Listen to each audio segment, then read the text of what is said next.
The following is a presentation of America's Best Racing Films.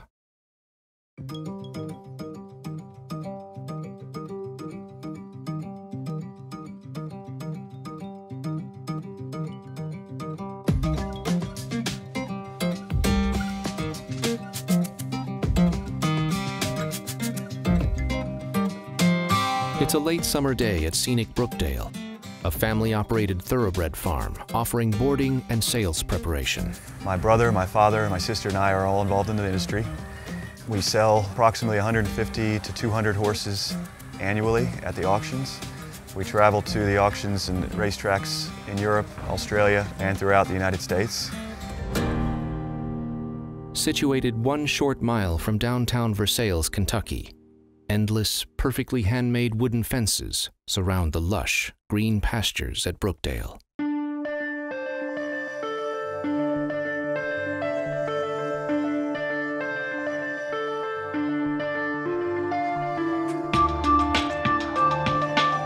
Mature walnut trees rise toward the clouds among the undulating, rolling expanses. Thoroughbreds dot the picturesque countryside. Under the tutelage of Brookdale's Joe Seitz, Pink Cashmere has been meticulously prepared for the stage that awaits at Keeneland. Over the past 30 years, Brookdale has raised and sold more than 300 stakes winners from this sprawling country acreage. It was only 5 short years ago that Brookdale sold an unproven chestnut colt at Keeneland's auction. We sold a little horse called I'll Have Another out of book 5, almost to the end of the sale for $11,000. And he went on and he won the Kentucky Derby and the Preakness. Here's the wire! I'll have another! Those are the kind that everyone's looking for. They're hard to find, but the more that people do this, the better they become. And what they start to do is they start to narrow their pool and try to eliminate the ones that don't suit and pick the best ones out.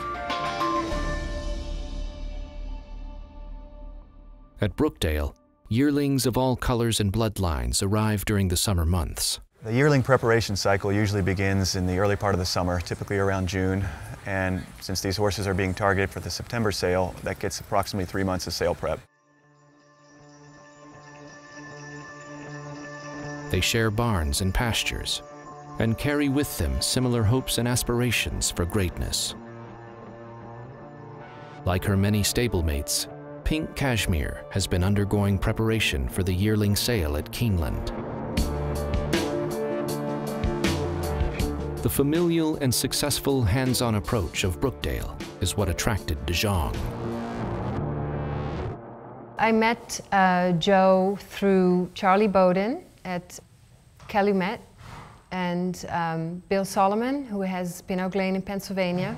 Esther had a weanling filly that she was considering selling in Kentucky, and Bill suggested that she get in touch with me. I called him, we talked on the phone. We started the dialogue about whether or not this horse might be best suited for the Kentucky sales. I liked his ideas. Developed a good friendship. It's a boutique sales. Good relationship regarding the horse. He keeps it small and family-oriented. It's been really interesting and fun. I think that fitted very well with my vision, so hopefully we can do business for many years to come. Equally important, Brookdale's legacy, experience, and track record. The guidance and counsel provided by Joe and the team at Brookdale will play a critical role in shaping the destiny and racing career of Pink Cashmere.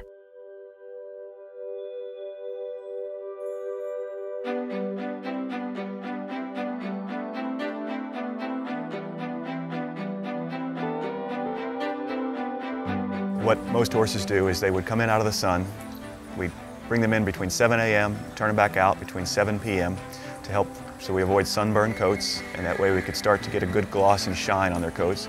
We'd start grooming them with a specialized diet and increased exercise with hand walking and a European-style exercise machine to build muscle, to build condition, to teach these horses how to walk properly, because when they get to the sale, that's very important. The horse needs to know how to walk. If a horse doesn't walk well or walk with a brisk, athletic gait, then people don't typically like them because they're looking for mini athletes that they can take on the next year.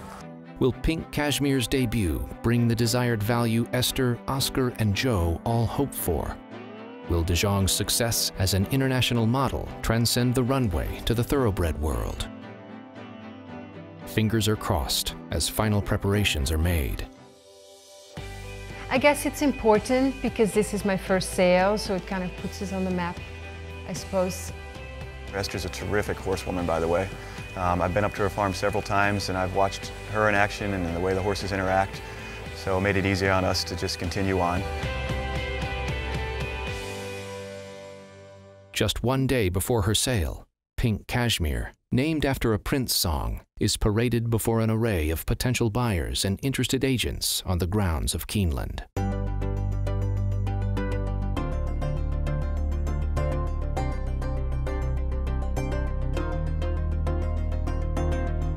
The three most important components that the buyers are using when they're trying to pick out a good yearling are pedigree, conformation, and vet work. If a horse checks all three of those boxes, the horse is going to be expensive. So what the savvy buyers are trying to do is they're trying to find the horses that have the best compromise of those three things. At its essence, this is a beauty contest. Beauty actually matters.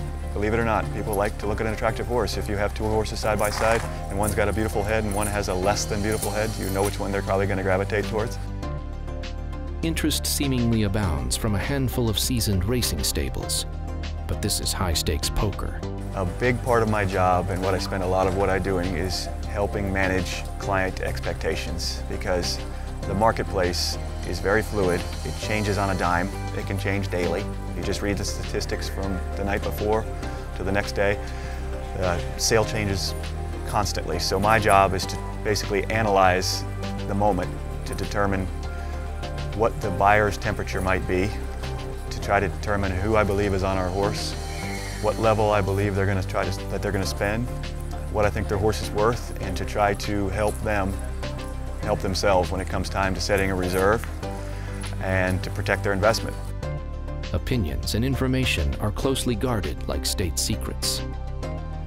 Little is revealed and less is said, leaving Esther and Oscar wondering and hopeful as they embrace the promise of this opportunity. It can be a little tough sometimes to gauge what expectations we should have, to try to predict, but they averaged 70,000 last year. What happens next is a reminder of what can materialize from a dream.